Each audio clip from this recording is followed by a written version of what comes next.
So ano bang mga vitamins ang dapat inumin ng mga nagme-menopause? So init ng katawan at sakit ng buto at kasukasuan. Yan ang kanilang madalas na nararamdaman. Tagaktakba ang pawis mo kahit naka-aircon na, tapos konting kilos mo lang ay parang laging nangangawit at tumutunog ang balakang mo. So, una nating naiisip, hala, tumatanda na ba talaga ako? Well, totoo naman, tumatanda ng mga nagme-menopause. Kailangan ko na yatang inuming lahat ang anti-aging vitamins na nakita ko sa butika para bumalik ang sigla ko. So, bago mo ubusin ang budget mo sa kung ano-anong sikat na supplement online, alamin muna natin kung ano ba talaga ang hinahanap ng katawan mo. So, bakit nga ba nagbabago ang pakiramdam mo?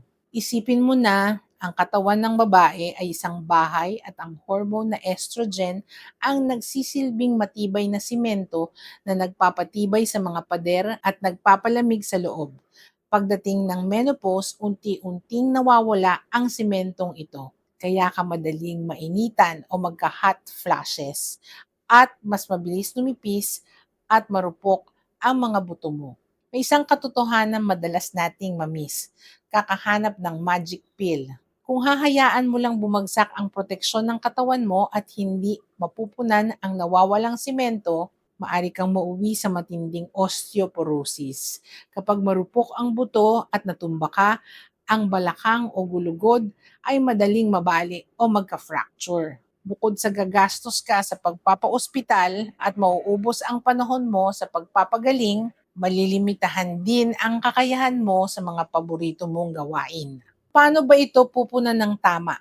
Hindi mo kailangan ng sandamakmak na tableta. Ang pinakakailangan mo lang ay ang calcium at vitamin D para patibayin ulit ang buto mo. Magdagdag din ng B-complex para sa energy at para iwas ngalay at magnesium para masarap ang tulog mo at iwas pulikat. Siyempre, bago uminom, magpakonsulta muna sa inyong OB-GYN para sa tamang dose. Kaya sa mga mamis at titas, hindi katapusan ng mundo ang menopause. Kailangan lang natin ng tamang suporta.